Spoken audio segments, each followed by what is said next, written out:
Hello, my fellow Ghoul Renegade, and welcome back to a brand new video of Ghoulish Reacts.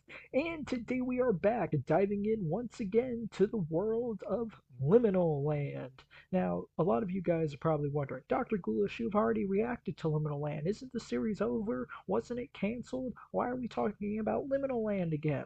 Well, I said at the very end of my reaction series, at least on the last episode, that I was considering about checking out the Liminal Land website. And so here we are on the actual Liminal Land website itself. Looks pretty cool. Looks kind of interesting. We got a really cool GIF of a moving Ferris wheel. So that's pretty cool. I like it. So we're gonna go through only a few pages today. I considered going through everything, but I realized this site is actually extremely long, and this site pretty much dedicates a series of its own. So because Liminal Land is also an ARG as well. It is not only just a internet analog horror series. I mean, it's really not analog horror in my opinion. I think it's more of like a internet horror or a digital horror type of series. I mean, it kind of falls into the analog category, but not really in my opinion. You know what I mean? It's more of like an investigation, like a found footage type thing. There's a lot of like analog horrors that a lot of people say are like analog horror, but they're actually like found footage. To continue onward, we're going to be investigating the Liminal Land website. And I also was told this. I had a conversation with Mason, the creator of the Averion show. He ended up telling me something very interesting about why Liminal Land was canceled. Apparently, Liminal Land was canceled because I think Nexpo and Nick Crowley just didn't want to do the project anymore. And also, during the big rise of artificial intelligence art or AI art, the series was also canceled for that because they didn't hire any real artists to do artwork for the series. So you're gonna see, unfortunately, a lot of AI art. I did not know this. I found this out very late in my recordings, so I'm just gonna leave. Just kind of go on the record as a bit of a disclaimer. I am not promoting this series for the AI art. I watch the series just to simply, enjoy it. Um, we here at Dr. Ghoulish Media, me specifically, I'm an artist myself. I do not promote AI art. I do not like anything to do with AI art, or I try not to. At least, I'm not trying to be a hypocrite. It's just I didn't know. I honestly didn't know about it. Let's get into the site. So we're gonna go to the about section. We're gonna read. So we're gonna go through a couple of pages today, and then go through a couple more pages tomorrow because the website is huge, and we're gonna learn a lot about more in the background of what was happening with the park, rather than what the videos told us. So we're already getting some information right here. Oh, that is pretty cool. That is creepy. That is a creepy ride. I would maybe ride that. Anyway, let's get to reading. Let's not waste any more time. Liminal Land opens its doors in the early winter of 1975, destined to become one of the grandest amusement parks in the United States. The Sharon Corporation, or Sharon, I think it's Sharon actually. The Sharon Corporation set out to push the boundaries of what it meant to provide immersive entertainment. To this day, it's unclear how exactly Liminal Land garnered such a passionate and sizable audience so quickly, as the town of Lake Valley has historically had a relatively small population. Regardless, ticket sales exploded from day one, much to the credit of large families who flew in from all over the world to experience Sharon's experimental vision. From the beginning, Liminal Land was always embedded with one mission: to dethrone Disneyland as the go-to destination for thrill seekers of all ages. Coasters that evoked emotion, a multi-tiered water park, and a massive underground suburbia were among the experiences being tested while the park was open, and to this day, debates are plentiful on whether Sharon actually achieved their goal of industry dominance. It is rumored that Disneyland was relatively empty throughout the 1980s. However, Disney loyalists will consistently deny that. No matter which way you look at it, though, the impact of Liminal Land's existence was clear, very clear. And at least for a brief while, it appeared that the park wasn't ever going anywhere. Okay, so we have a picture here from circa 1975. Sharon's early coaster concept believed to have been scrapped after a testing accident. So, for those of you who watched the series with me, or at least followed along with it, Sharon is the corporation, the overall corporate conglomerate entity that was running the Liminal Land parks. And at the last video, at the end of the video, I theorized that there is actually something darker going on at the park, that the Sharon Corporation may be possibly tied to some type of cult, a religious cult, particularly of some kind, given that what we had seen in the very last episode, Mommy's Friend, which was the story of a little girl from the Munoz family, a Mexican family known as the Munozes, who unfortunately went missing. And she told her experience through a series of drawings, telling that her mother took her to liminal land under the catacombs of the park in the area that they call the Home Initiative, or the Welcome Home Project, ironically enough. And she ended up meeting her mother's friend, which looked like a devil-esque creature or demon of some kind. Or may could have just been Satan himself. We don't know. That's what I could have surmised. And so I kind of surmised with my little theories that Liminal Land and the Sharon Corporation was connected to like this religious cult. So let's continue reading. Surprisingly, with very little news coverage coming out of Lake Valley during Liminal Land's tenure, parkgoers seemed avid to serve as test subjects for their experimental rides, and it felt like no one ever batted an eye. Regardless of the rumors, accidents that had taken place over the years, there was never a single investigation, audit, or inspection ever credibly done. What Liminal Land touted as anomalous events were simply tarped off for a day and reopened thereafter with not a single word about them. For 14 years, the park operated in this bizarre manner. People went missing, rides consistently changing, and the park's staff were always apathetic about it. Yet Liminal Land's popularity, paradoxically, appeared to grow. Okay, let's see. Entrance hub to Subliminal Land, Sharon's experimental water park located underneath Liminal Land. Okay, so Subliminal Land was a water park that was a part of the Welcome Home Initiative, I believe. And it's under the park just like the home thing is. Okay, so we have this little last paragraph here. Unfortunately, on May 20th of 1989, Liminal Land's day of reckoning had come. That night, the park was rapidly and indefinitely shut down, with no concrete reason ever being given. The remains of those present on that fateful night are rumored to remain exactly where they were last seen, although nobody really knows for sure. Theme park preservationists are keen to keep the spirit of Liminal Land alive. However, there has been nothing like it for decades, and probably never will. Okay, so this about page gave us a lot of information about the park, a lot that we did not know before, and I actually love the effort that was put into this series.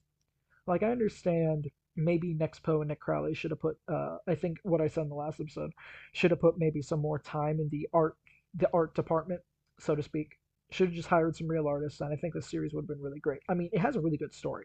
I am not bashing it for the writing. The only thing I'm bashing it for is, okay, not even really bashing, constructive criticizing is just the use of AI art. Okay, so the next tab we're going to look at today is going to be the attractions. I just wanted to keep this episode kind of short and concise because I got two more of these to record, obviously. Okay, so we have the Hall of Walls and Paradise Playrooms. We'll remember Paradise Playrooms as this was the one incident with the teacher. She left the kids in there for like 8 hours. She was there for a couple of minutes and she disappeared. And all the kids were left inside the Paradise Playrooms. That was a crazy episode. That was crazy. Okay, so let's look at the House of Walls. House of Walls, Liminal Land signature maze experience. Looks kind of like a backrooms-esque, or it's like a kind of like a maze of mirrors. That's what it reminds me of. I've actually been to one of those in real life, the maze of mirrors.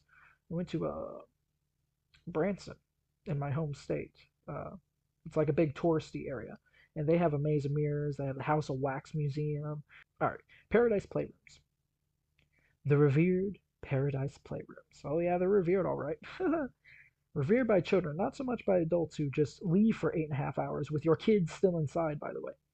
Okay, here's Subliminal Land again. The upper levels of Subliminal Land. See, look, this, even just like artwork alone, even though the art is bad, this looks like fun. I like water parks, to an extent. I don't mind water parks. I've been to a few indoor water parks and a few outdoor ones, and they're fun. They really are fun. Okay, the laugh track, the happiest ride on earth. Oh yeah, you can see all these people are happy. Look at all these faces. Look, these people are so happy they have holes in their faces. Like their mouths have extended into one giant hole. The centrifuge. Well, that looks horrifying. Look at this. Rumored to hold up to 100 riders at a time. It was rarely full. Well, judging by this photo, that looks creepy as all get out, and I would never ride that. Sorry. The Skyliner. Ooh, okay, this looks like a very interesting roller coaster type thingy. Liminal Lands Reverse Free For All. One prototype of many. Oh, look at all these happy faces. These happy smiles that have just extended into one giant hole. Alrighty. Unknown. See, this unknown thing, there's a lot of these unknown rides here. There's two of them. One of them, I assumed, like this one, when they showed this picture in the series, I thought that this was the what the police, the New Mexico State Police for Lake Valley, what I thought they were calling the Liminal Land Anomaly, as it was the one ride that was making people die on command, and also like morphing their faces into like permanent smiles. Okay, much about this ride is unknown. Okay, unknown ride. Okay. Oh my goodness, how am I supposed to even pronounce that? The San the Chrysanthemum or Chrysanthemum. Liminal Land's signature spinner, named after the flower. Oh, named after a flower. Okay. Okay, I ended up looking up the flower. It says chrysanthemums, commonly known as mums. Oh, mums. Okay, I've heard of mums. Are vibrant, hardy flowers that bloom in various colors and shapes, making them a popular choice for gardens and floral arrangements. So that's mums for you. Mum is the word, ironically enough, per se. See, look, you guys learn a whole bunch of things here on the Dr. Ghoulish Media channel. See, look, I'm teaching about flowers. I'm teaching about horrifying theme parks that you should never go to. Just anything horror related. But the flower thing, that was a good change of pace. Okay, oh my goodness. Look at this. This is an unknown ride. This looks like something out of the head of Zedzslaw Beksinski, the nightmare artist, as they call him. Ironically enough, my channel banner art is actually one of Beksinski's paintings. I actually really like his artwork. His artwork is very creepy. A lot of his artwork is unnamed because unfortunately he died before he named him. So a lot of people on the internet have taken the liberty to name a lot of his creations. Much about this ride is unclear to this day. If you recall this, please fill out the form below. I don't see the form. I want to fill out the form because I want to know what this is. What is this? It looks like a bunch of human bodies like stacked up on top of each other, like a big weird squid looking thing that's supposed to like emulate a roller coaster. I don't know. Very weird looking. Very odd. The Serpentine. Oh, this looks like an awesome roller coaster. I'd ride the Serpentine. Maybe. I'm not a big coaster guy. I think I mentioned that in one of the episodes. I'm not a very big roller coaster guy.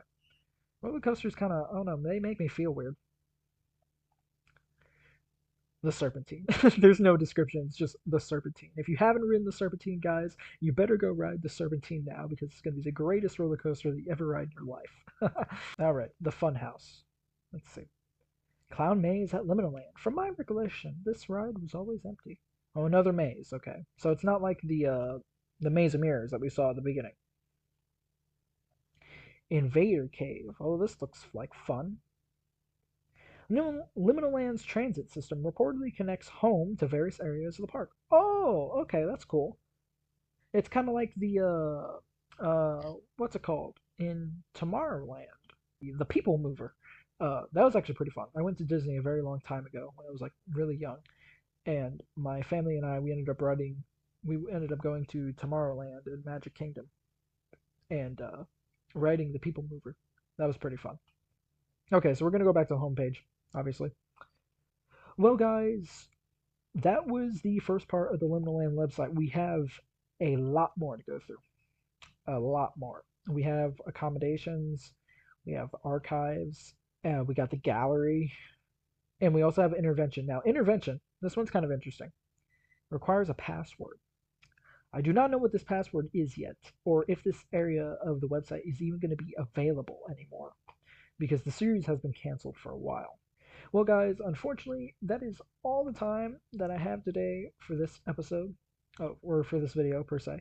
So please make sure to like, comment, and subscribe, and hit the bell for notifications when I upload new videos. Make sure to follow my social media links down in the description below to join the Ghoul Renegade. And I will see you guys next time. Bye bye!